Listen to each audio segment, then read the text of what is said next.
This is the Marketing Podcast Network. Stories influence, teach, and inspire us. But what about the storytellers who create them? Uncorking a Story profiles storytellers to uncover how their background and life experiences influence the stories they create. We learn what motivates them, their path to success, and what fuels them to keep creating. It all starts by asking one simple question: where does your story begin? Welcome to Uncorking a Story. Now here's your host, Mike Carlin. Hello and welcome to Uncorking a Story. I'm your host, Mike Carlin, and today I'm pleased to introduce you to Abdulrazak Gurnah, the 2021 winner of the Nobel Prize in Literature. Among his many novels are Paradise by the Sea and Desertion. Born and raised in Zanzibar, he's a professor emeritus of English and postcolonial literature at the University of Kent. He joins me today to talk about his new novel, Afterlives. Welcome to Uncorking a Story, Abdulrazak. Thank you very much. I'm very happy to have you here. Very excited to talk to you. You are my first Nobel Prize winner, so I can cross that off my bucket list after today. Okay. But I'm going to ask you the question I ask everybody as we begin here, which is, Abdulrazak, where does your story as an author begin? And how does everybody answer that question? Because it suggests that there is a sort of a finite start somewhere where you begin. I think I would say possibly it began with after I made the move from Zanzibar to live in the UK, but not immediately. It wasn't like that's there, here I am, I got time, I'll do whatever. But it's more like the kind of the life I encountered, I suppose. I was 18 years old, a stranger in a place that I really didn't know very much about, even though I thought I did, but I didn't really. So there are two things. One is having left in difficult circumstances. So there's a thought of there, and there's also the thought of this other place I'm now at, which is new to me, exciting, adventure, young, everything's interesting, but at the same time, you're still a stranger, you're still anxious about things. I think during that process, I started to do a lot of reflecting and thinking and trying to sort things out. As sometimes happens for some people anyway, writing things down aids this process. It sort of helped to clarify things, particularly when you're young, I think. So, a gloomy day, raining out there, you're feeling miserable, whatever. Sit down and write about it, Yeah. And that makes you feel better somehow. I don't know quite why, but it does. It's like talking to somebody, I suppose. Well, it's therapeutic in many regards. What's the word I'm looking for?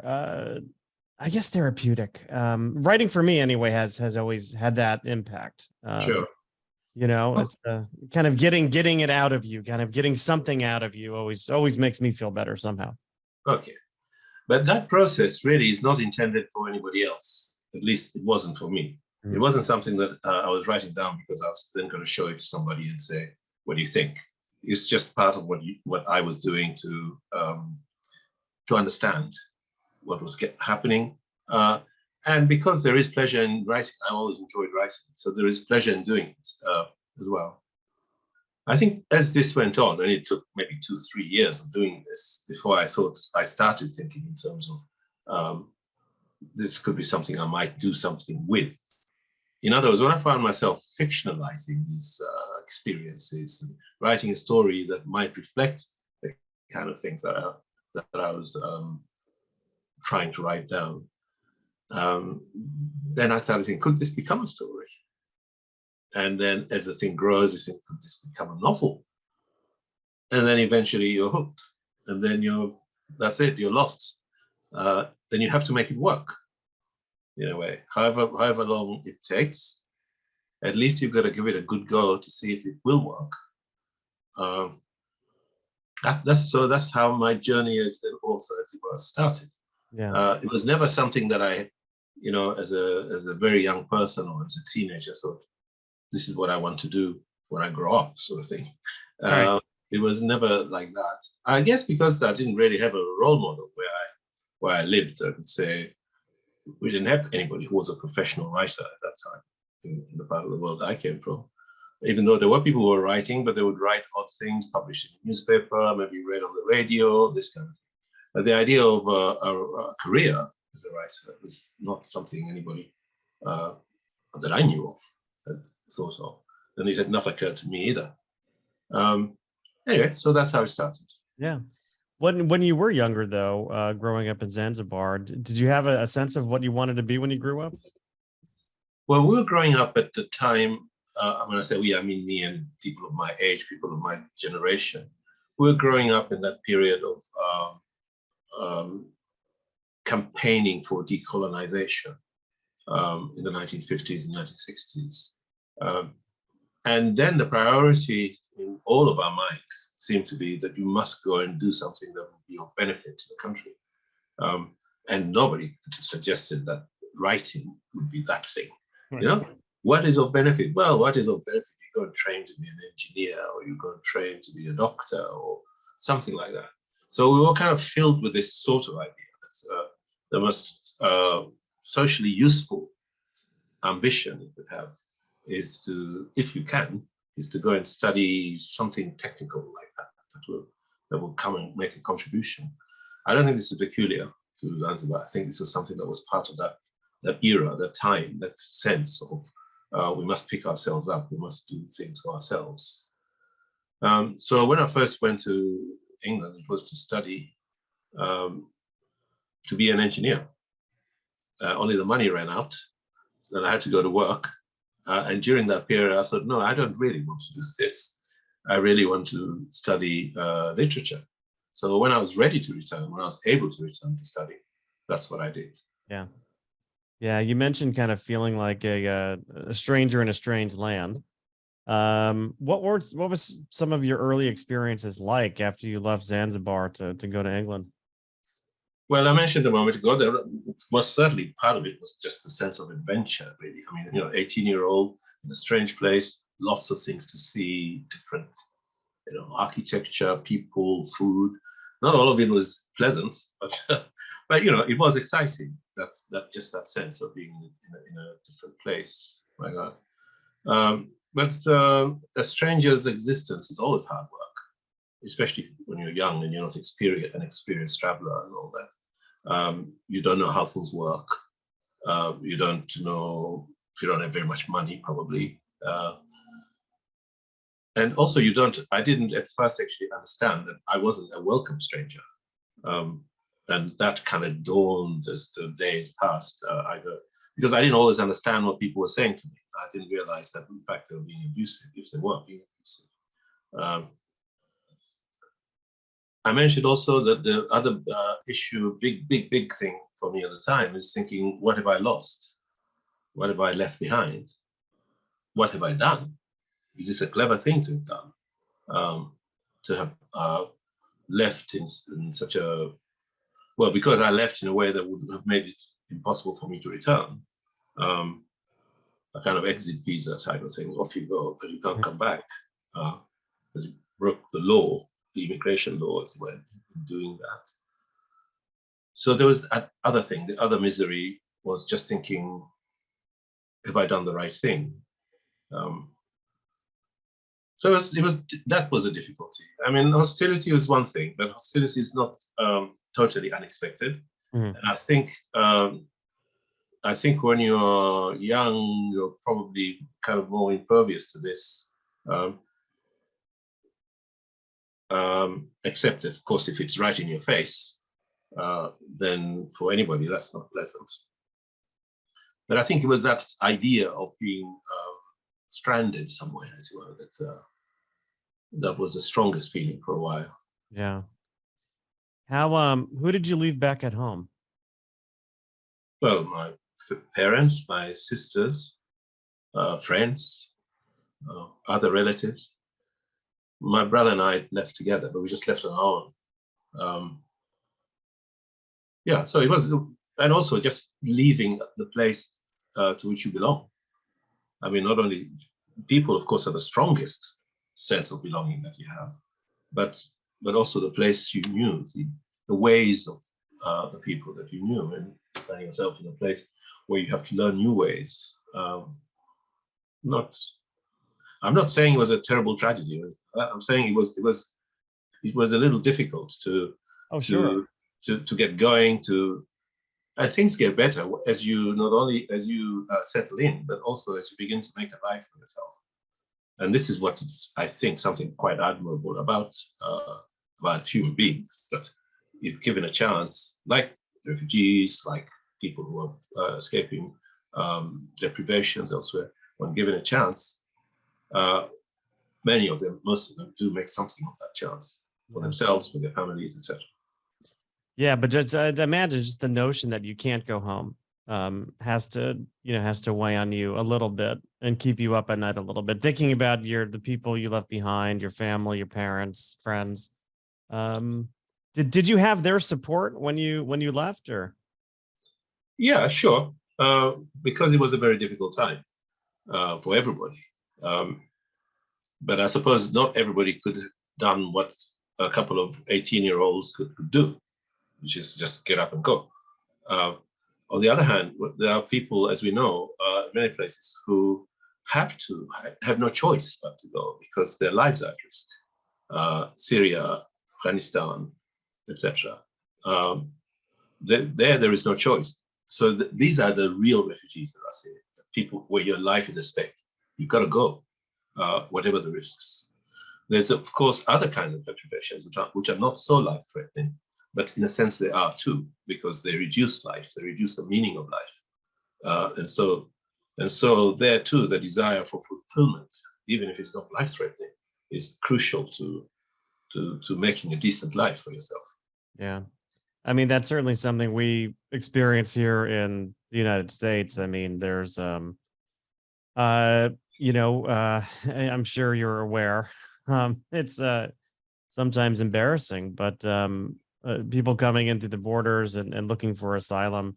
And, now we are, new administration, new rules, people are coming in, they're finding some home, but that was always the promise, I think, of America is give me you're tired, you're poor. And I don't think we always live up to that hope. No. We don't, right? Well, it doesn't look like it. No. The optics aren't great. Yeah. But what you were saying earlier about thinking about what you've left behind, which I think is important for all people who relocate. And sometimes I look at the young people who are indeed risking their lives crossing the Mediterranean or crossing the English Channel or indeed crossing the Atlantic to try to get to the Canaries from the African continent because they want to get to Europe. And I think to myself, do you realize what you're leaving behind? Because that's what happens, that when you make this move, you're leaving a big part of yourself behind that quite possibly you will never get back. Because there is a bind, you see, in migration, I think, whether it's forced, whether it's like that, or whether it's voluntary. Because once you make that move, it's a life decision.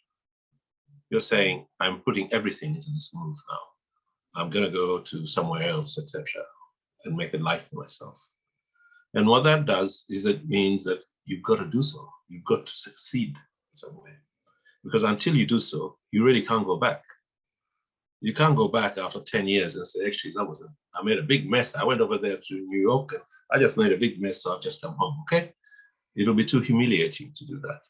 So what most migrants have to do is to just hang on until they can say, okay, now I've made a life. But by the time you get to that point, you're many decades older, probably with 2 or 3 children, probably with a whole way of life and so on. And so that moment is gone, the moment where you might say, okay, now I've made it, I'm going to go back. So in a way, it's almost irreversible, this decision of leaving your home. Yeah, I mean, you put yourself in a situation where failure is not an option, really. Yeah, that's it. Yeah.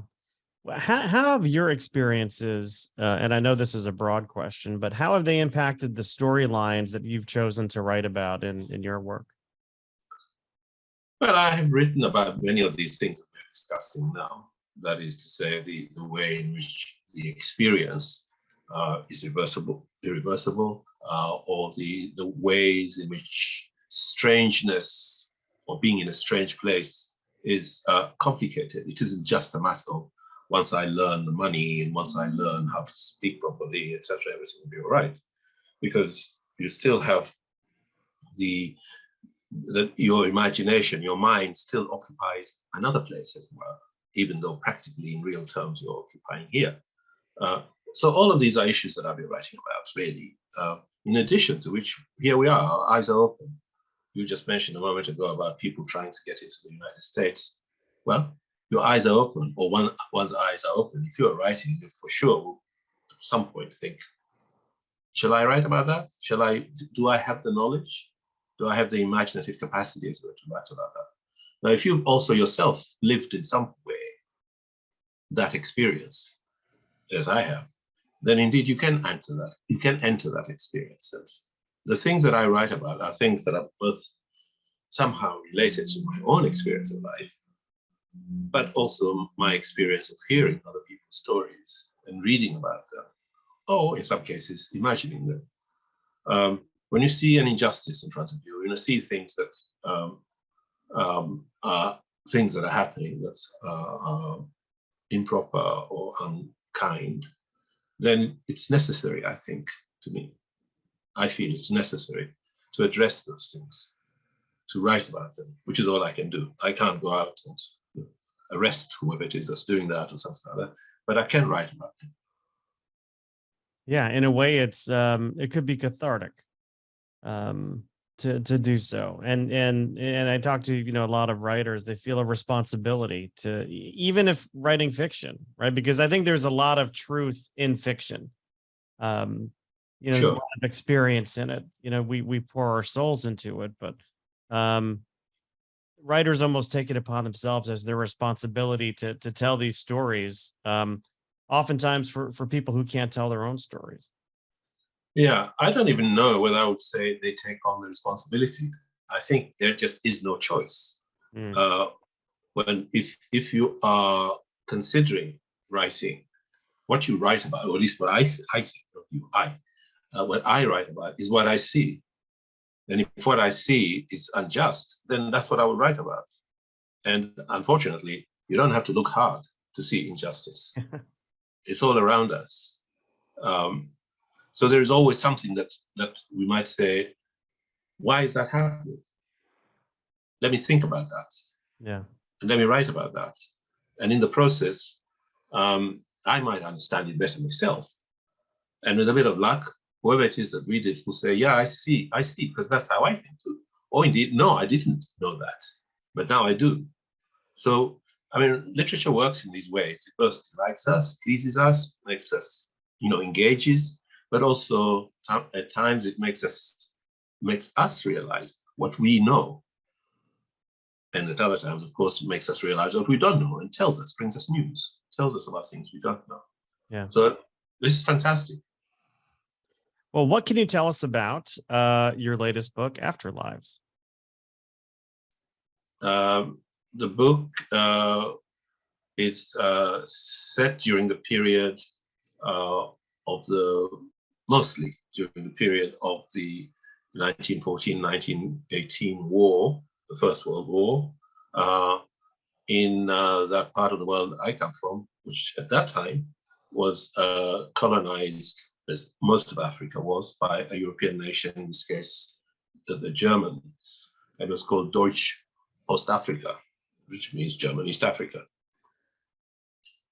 And across the border, the British had given themselves what was then known as British East Africa, what is now Kenya, the Portuguese, Mozambique, the Belgians, the Congo. So all these areas of Africa were all divided up between European nations. When the war started in Europe, the First World War, then it was also fought in these other colonial spaces. In a way, you might say that the war in Africa, which is not very well known about at all. When you think about the First World War, most people in Europe and possibly the US think of the war in Europe, and not that it was also happening in Africa. In a way, you can think about that war in Africa as the last phase of the scramble for Africa, when the European nations divided up the continent. So now they're going to kind of clean it up a little bit, remove the Germans so they can share the rest of Africa between the French and the British, mostly. Anyway, I grew up with stories of this historical episode, people telling about it. I knew people, in fact, a member of my family who was conscripted into the German army. So we knew these stories, but I couldn't find very much to read about these stories. And I always wanted to write about that historical episode. In fact, I kind of glanced at it in Paradise towards the end. The final episode is the recruiting drive for the German colonial army. But at the time when I was writing Paradise, I didn't really know enough about the context as well. But over the years, I was reading and gathering and teaching some of these materials in these areas. So in the last few years, I was ready. So I wrote about that war and how the people who lived in that area, how they coped during that war, which was nothing to do with them, in a way. They were the victims of it. It's estimated like 300,000 people died, most of whom were civilian people, and most of them died of disease and starvation, rather than as a direct result of the conflict. I mean, of being shot or something like that. So it's a terrible episode, and yet it's hardly known about, which seems a good reason to write about it. Yeah. When you published your first book, I'm just curious, what did you, or maybe just not with the first book, what have you learned about yourself as you've gone, through the process of publishing? It's 10 novels now with Afterlives. Mm-hmm. Yeah, it's 10 novels. Yeah. Yeah. What have you learned about yourself, kind of going through this process 10 times over? Well, I've not been writing the same old book 10 times. Well, it's not something direct like that, like what have I learned about myself? If anything, I suppose in a kind of frivolous way, I can say that I learned that I have a good memory for many of the things that have happened or what people tell me. And for sure, I've learned that I love this profession, this craft, as well, this process of writing, trying to, let's take the example of something like Afterlives, where I knew I wanted to write about the war, but I didn't want to write a war novel. And deciding how to approach the subject, deciding how to dramatize it, who would be the carrier of this or the carrier of that, or the speak, those sort of arrangements, whatever. That's what I learned, how to do that, how to make people speak for you, speak for your ideas. I mean, not speak for you personally, but speak for your ideas in a way that is persuasive and that is not hectoring and lecturing and something like that, to make people see what it is that you see, and they see more sometimes because you don't always see everything that you think you see. So I think I learned that, how to convey, to transmit an idea through fiction, through telling a story, like through making other people do things, and for that to speak for itself. Yeah. Those are some big lessons from somebody who never, didn't grow up even dreaming about being an author. Well, you learn as you go along. No doubt. No doubt. If you could, and I know we do have to wrap in the next couple of minutes, but if you could write a letter to your younger self, maybe it's that 18-year-old younger self who left Zanzibar to go to a foreign country. If you could whisper some words of advice into their ear or write them a letter, what would you tell your younger self, if anything? I'd probably say, depending on how I was feeling, I'd either say, don't panic, just stick it out, whatever it is. If what you've done is leave and so on. At other times, I'd say, don't leave. So it's always been, throughout my life, really, I've wondered, and I'm sure other people do, what was the right decision? To stay or to go? But you can't know the answer to these sorts of questions because you went and did one thing rather than the other.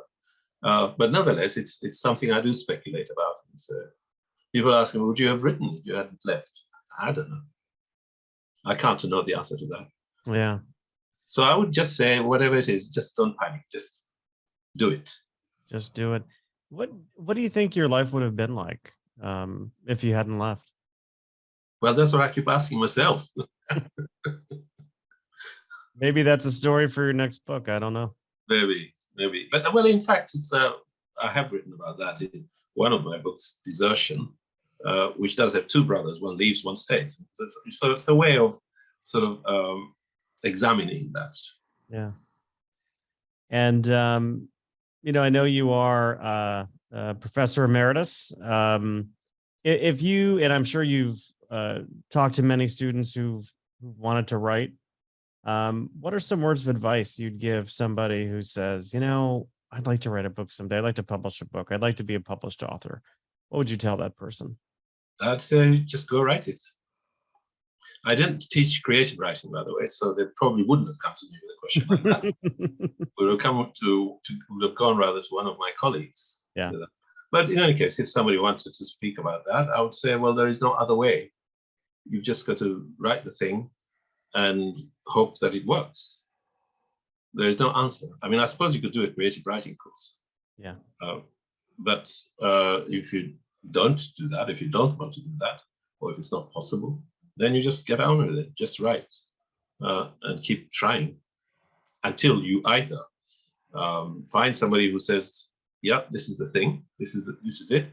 Or ultimately, after repeated attempts, you say, oh, well, maybe not in this life or something like that. Right. Well, at least they maybe they write their story for themselves and maybe all that. Sometimes people do that and keep it, for their descendants who then find it. And of course, there are writers, some of the very, very well-known writers who didn't publish anything in their lifetime. Right. Or more or less nothing. Kafka being one. Yeah. Well, you are not one of those writers. I'm not. You are not, and I'm thankful for that, and I'm sure my listeners are as well. I'll remind everybody the book is Afterlives. The author is Abdulrazak Gurnah. We have been talking for the last half hour, and I've enjoyed our conversation. So have I. Thank you very much. Thank you, and enjoy the rest of your day. You too. Right. Bye-bye.